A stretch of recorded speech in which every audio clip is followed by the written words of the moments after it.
Kia ora and welcome to A Chorus. I'm Bernard Hickey for the Kaka. This is my daily video and podcast that goes out with an email newsletter via my Substack called The Kaka, which is all about Aotearoa's political economy around housing, climate and poverty. Today I wanted to focus on supermarkets, which are one of the reasons the cost of living in Aotearoa is so high. A big chunk of our economy, particularly for the things we use the most and which people who spend 100% of their income on daily life have to use a lot of those industries are effectively captured and run by monopolies, duopolies. I'm talking here about supermarkets where there's a duopoly involving foodstuffs, which owns Pack and Save and New World and Woolworths. Insurance, where home insurance is 60% owned by IAG, which owns NZI, State and AMI. Banking, where we've got four big banks, which a bunch of official reviews have found are amongst the most profitable in the world. Our electricity sector, the so-called gentailers, the big four, three of which are 51% owned by the government, also producing record high profits and administering significant price increases, currently running at 3 times the rate of inflation. We also have fuel retailing, where profit margins have increased again in recent years after some intervention at the margins. And this is symptomatic of significant sectors of our economy where over time either state-owned operations, which had monopolies, were bought by private interests, or areas where there had been significant competition have consolidated, i.e. the biggest player has bought out the next biggest player and wasn't blocked by the Commerce Commission.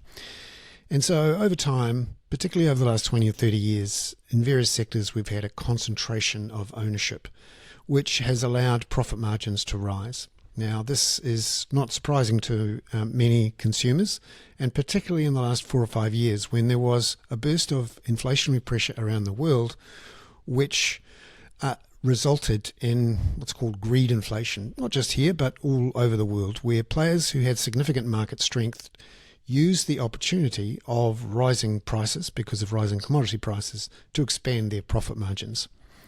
And New Zealand's supermarkets, of course, is the main focus right now because we have certainly seen profits and prices rise strongly in supermarkets. And yesterday, the government made some decisions and proposals about improving competition in the supermarket sector.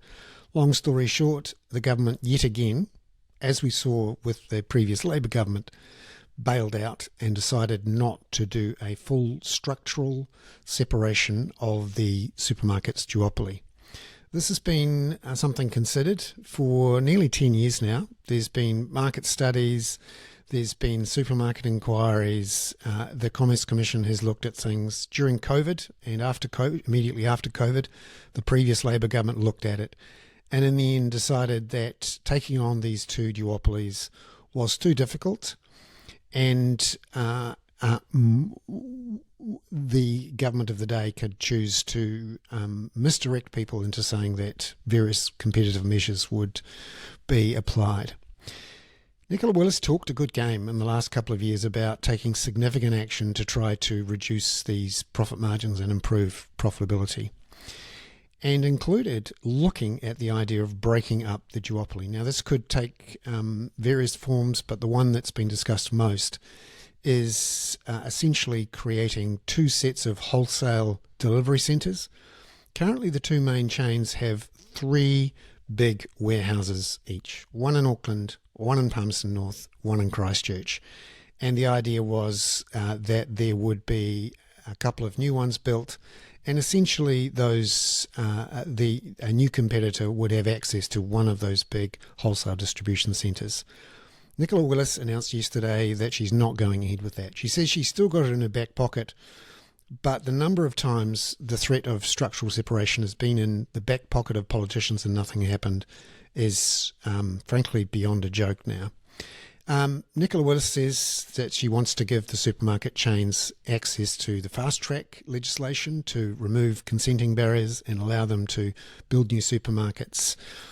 But that is clearly not attractive enough for the likes of Lidl and Aldi and Tesco and Sainsbury's to launch here. And the one significant international player who has challenged the duopoly in the last few years, which is Costco, the US chain, has only built one store, a mega store, it has to be said, in West Auckland, which has, in that part of Auckland, improved competition and prices. And the great white hope, so to speak, of supermarket reform is that Costco will look to launch in the rest of the country. Costco has said in the request for proposals that Nicola Willis put out in recent months, has said that they are interested. However, essentially Nicola Willis is betting everything on Costco taking on the big two. There's a problem with that. Firstly, Costco already has a consent to open a big store in Hornsby in Christchurch. And to be frank, there's only ever going to be one other Costco store in New Zealand which can be supported by a population big enough for one of those stores, and that is Christchurch.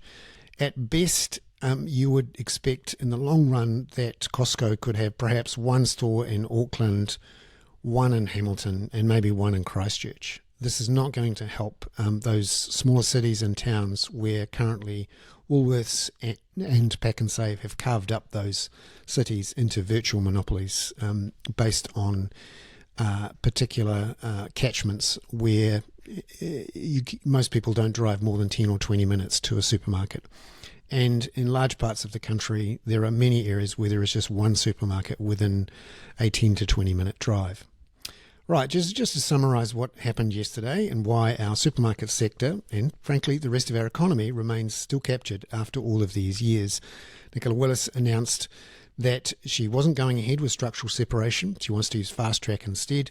Costco says they're interested, but again, they've got a Christchurch consent. They got it in 2022 and haven't used it. There's no sign of a stall there.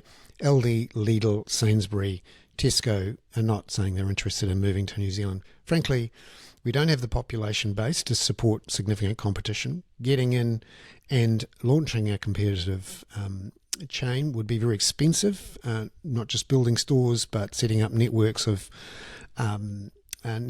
supply, and you're talking decades of loss making before you got anywhere. And New Zealand just isn't big enough for that.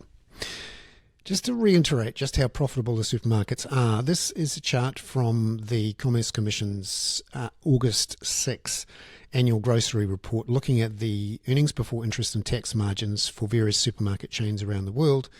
You can see there the most profitable is Foodstuffs North Island, FSNI, and Foodstuffs South Island, the two red bars there at 7% and 6%.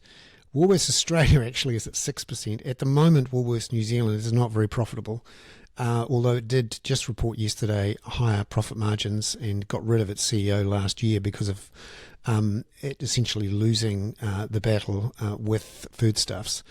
And Foodstuffs combined 6 to 7%, basically twice the profitability levels of the likes of Tesco. And just to reiterate, Costco, good for West Auckland. If you're willing to once every 2 months drive a truck there, fill it up and come home, and you have a suite of freezers big enough to put everything in, that makes sense. But it's not going to work for the average consumer in Pukekohe or in Hamilton or Karori. Just to reinforce, I'm not the only one saying this, this is the Grocery Action Group's chair, Sue Chetwin, who came out yesterday, saying that breaking up this entrenched duopoly is the single most effective course of action if New Zealanders want to see lower prices at the checkout and to see them quickly. That's the story here. New Zealand is a captured economy. And just to, again, reinforce that what's happened in the last 4 or 5 years, you can see here that grocery food prices typically over time have followed commodity food prices globally. And whenever there's a gap that opens up between the global food prices and the domestic food prices in supermarkets, that is a higher profit margin. And in fact, we just saw through 2021-23 the biggest expansion in profit margins in New Zealand's history. And that's partly because the industry is now much more concentrated than it's ever been. You might recall about 20 years ago, Food Town essentially was bought out, and we also saw various attempts, firstly by the Warehouse and a couple of others, to get into the market were blocked by the two big chains, who've been very effective at effectively buying up empty plots, land banking them, and using the ability through the Resource Management Act to block new competitors from coming in.